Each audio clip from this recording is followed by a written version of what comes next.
पर उपस्थित आदरणीय Rohit Kumar Singh ji sir, secretary consumer affairs, general secretary CAT, आदरणीय Shri Rajiv Gupta ji, vice president FDS से, आदरणीय हेल्थ Banerjee, direct selling task force chairman और सभागृह में बैठे सभी डायरेक्ट सेलिंग एंटिटी के अधिकारीगण और प्रिय डायरेक्ट सेलर्स, मैं आप सबका बहुत बहुत आभारी हूं कि आज आपने इस मंच से मुझे डायरेक्ट सेलिंग के फेवर में अपनी बात रखने का मौका दिया।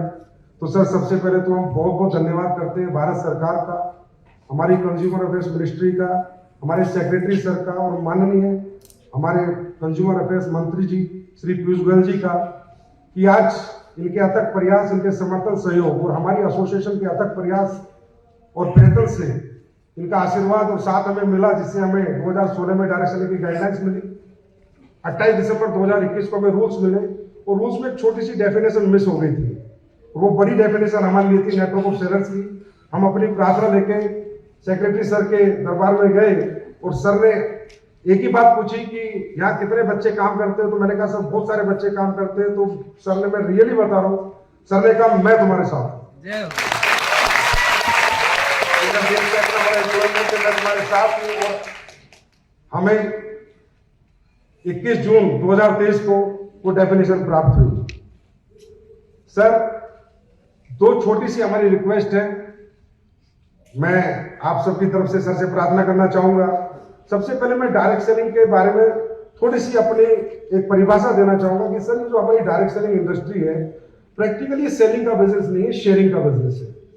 यहाँ पर जो लोग काम करते हैं सर, वो ओल्ड एज भी होते हैं, यंगस्टर्स भी होते हैं, वुमेन्स भी होती है, मेंस भी होते हैं, इलिटरेट भी होते हैं और लिटरेट भी होते हैं। और सभी लोग यहाँ पर काम करकर एक part time income, full time और पार्ट टाइम दोनों तरह से करते हैं।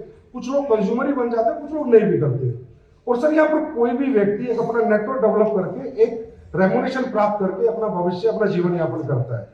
तो सर, ये जो इंडस्ट्री है, यहाँ पर अगर कोई, मतलब ऐसा नहीं है कि यहाँ पर लिटरेट ही आएगा। अगर कोई भी यहाँ पर कामयाब है तो वो सेलिंग नहीं करना जानता, वो बीबीएमपी मार्केटिंग नहीं है, और वो प्रोडक्ट शेयरिंग करना जानता है। तो हमारी इंडस्ट्री में जो प्रोडक्ट है सर, वो सबसे मेजर फैक्टर है। अगर उसकी क्वालिटी है तो व्यक्ति लेता है, उसको शेयर करता है, और शेयरिंग करते करते एक नेटवर्क डेवलप हो जाता है और उसको रेम्यूनरेशन आने लगता है, जिससे वो एक अपना अच्छा भविष्य बना लेता है।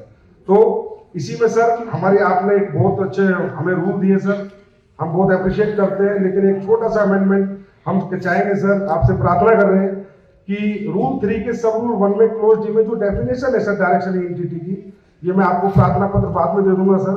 इसमें थोड़ा सा अगर क्लियरिटी आ जाएगी सर, तो इजीएस्ट हो जाएगा हमें इथिकल डायरेक्ट सेलिंग की तरफ से कदम बढ़ाने के लिए।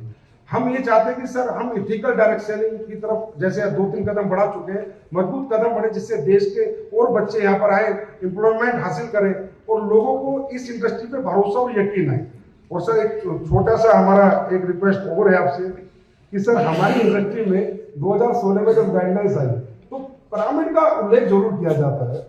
तो पिरामिड का उल्लेख किया गया डायरेक्ट सेलिंग की गाइडलाइंस में, लेकिन सर फिर वो डिफाइन कर दिया गया कि ये प्रोडक्ट बेस पे लागू नहीं।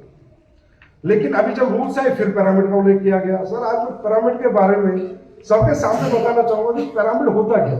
सर, पिरामिड होता है, कंपनी होती थी मनी रोटेशन, वो पिरामिड बनाती थी, एक स्ट्रक्चर बनाती है नीचे, उनको हम सीधा पैसा कंपनी को देते हैं। कंपनी ABC ऑटो फिलिंग करती है, DE फिर ऊपर पैसा देगी, फिर EFGH उनको पैसा देके फिर ऊपर पैसा देगी, और वो क्लैश हो जाता है सर 8 महीने 10 महीने में। तो वो पिरामिड से हमें कैसे जोड़ा गया सर, हम आज तक ही समझ नहीं पाए। डेफिनेशन आई कहां से, किसने दी? क्योंकि प्रोडक्ट बेस में तो पिरामिड बन ही नहीं सकता सर। वो इसलिए नहीं बन सकता सर कि हमारे साथ जितने भी डायरेक्ट सेलर्स नहीं आते, टोटल कंज्यूमर्स आते हैं सर, और प्रोडक्ट यूजर्स आते हैं, उसमें से कुछ लोग यहाँ अपना भविष्य डायरेक्ट सेलिंग में लगाते हैं। जैसे एक कंपनी में सर, आज बड़ी कंपनी जैसे RCM है, तो इसमें 3 करोड़ लोग आज तक कंज्यूमर है। लेकिन जो अगर डायरेक्ट सेलिंग एक्टिवली कर रहे हैं वो 8-10 लाख लोग कर रहे हैं। बाकी 2 करोड़ 90 लाख लोग इनके सिर्फ यूजर्स हैं। आज वेस्टीज की बात करें तो 1.5 करोड़ से ज्यादा का मेरे ख्याल कंज्यूमर नेटवर्क है।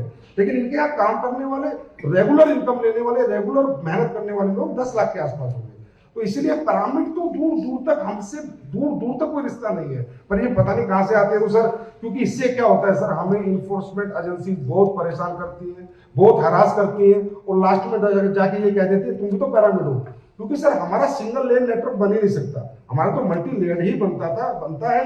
और आज आप देखिए सर कि प्रोडक्ट बेस्ड और क्वालिटी बेस्ड कंपनियां हैं, तो 60 साल 70 साल से पूरे वर्ल्ड वाइड कंपनियां काम कर रही हैं सर। पैरामिड कहाँ 60-70 छह महीने नहीं टिकते। तो अगर 60-70 साल से कंपनियां काम कर रही है और सर 70-70 हजार करोड़ के कंपनियों के टर्नओवर है, और वो 70 आज हमें बताते हुए गर्व महसूस हो रहा है कि हमारे बीच में भी आज बड़ी बड़ी कंपनी, इंडियन कंपनी है जिन्हें 25-25 साल काम करते हो गए। तो सर अगर आपका ये आशीर्वाद हम लोगों को मिलेगा तो हम लोग भी यही कहेंगे एक दिन कि हमें 70 साल काम करते होंगे।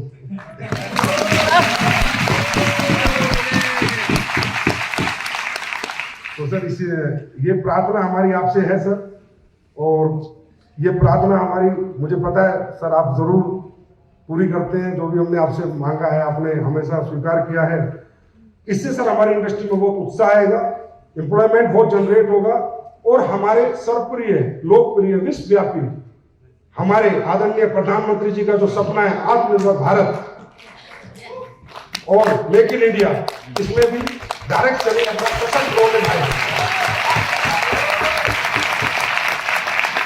उससे एक बार आपको प्रार्थना करते हुए अपनी वाणी को विराम देना चाहूंगा। जय हिंद, जय भारत, बहुत बहुत धन्यवाद।